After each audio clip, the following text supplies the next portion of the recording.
дар маркази фарҳанги шаҳри Хуҷанд ба муносибати ҷашни байналмилалии Наврӯз чорабинии тантанавӣ баргузор гардид. Дар даромадгоҳи маркази фарҳанг анвои гуногуни ҳунарҳои мардумӣ ва бозиҳои миллӣ ба намоиш гузошта шуд, ки анъанаҳои аҷдодӣ будани ҷашни Наврӯзро бозгӯӣ менамуд. Сипас дар толори маркази фарҳанг ректори донишгоҳ Ҷамшед Ҷоразода устодону донишҷӯёнро бо фарорасии Наврӯзи аҷам табрик гуфта, аз фазилату махсусиятҳои ин ҷашни аҷдодӣ хотиррасон намуд. гуфта шуд, ки фазилати Наврӯз ҳамчун ҷашни пайванди инсон бо табиат аз вусъати амалҳои созандагиву ободкорӣ, сабзонидану парвариши ниҳолҳо ва бунёди боғҳо иборат аст, ки дар тамоми марҳалаҳои ташаккули Наврӯзи аҷам мукаммал гардида, на танҳо аҷдоди мо, балки мардуми мухталифро ба сӯи чунин амалҳои нек ҳидоят кардааст.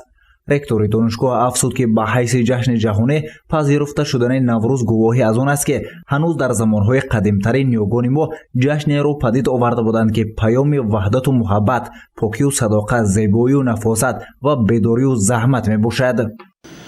вақте ки имрӯз асосгузори сулҳу ваҳдати миллӣ, пешвои миллат, президенти ҷумҳурии Тоҷикистон муҳтарам Эмомали Раҳмон дар бораи эҳёи Наврӯз сухан меронанд, на танҳо ҳамчун иди баҳор ҷашн гирифтанӣ Наврӯз аз давраҳои қадим, балки ба ҳамин ҷанбаи фалсафӣ ва маънавии Наврӯз бештар эътибор медиҳанд ва мақсаду мароми ҷаноби олӣ ҳам ҳамин бедор кардан, эҳёи на танҳо суннатҳои наврӯзӣ, балки ҳамин фалсафаи наврӯзӣ аст.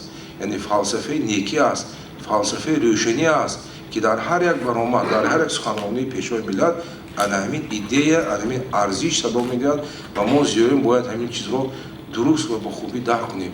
дар идома паёми табрикотии раиси вилояти Суғд Раҷабой Аҳмадзодаро ба ҷомеаи меҳнатии донишгоҳ намояндаи мақомоти иҷрои ҳукумати давлатии вилояти Суғд Мирзо Ғуфрон Ғафуров ба саҳми ҳозирин расонид. зикр намуд, ки асосгузори сулҳу ваҳдати миллӣ, пешвои миллат, президенти кишвар муҳтарам Эмомали Раҳмон Наврӯзро ҳамчун падидаи нотакрори фарҳангӣ ва унсури тамаддуни миллӣ унвон намуда, борҳо зикр доштанд, ки он дар масири таърих тамоми инсониятро ба созандагиву ободкорӣ барои эҷод ва бунёди тарҳи нави зиндагӣ ва ташаббуси иқдомҳои тоза ҳидоят намудааст. гузаштагони мо дар тӯли таърихи дароз новобаста аз монеаҳои замон Наврӯзро ҳамчун айёми бедоршавии табиат, оғози кушту кор, баробарии шабу рӯз, ҷашни пайвандбахши миёни табиату инсон, хайру эҳсон, накӯкориву инсонпарварӣ, созандагиву бунёдкорӣ арҷ мегузоштанд.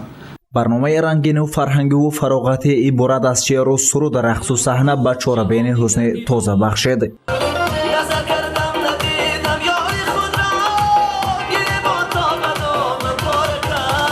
таҷлили ҷашни бошукӯҳи Наврӯз дар саросари кишвар идома дорад. гузориши Саид Мухтори Саиданвар барои барномаи иттилоотии Хабар.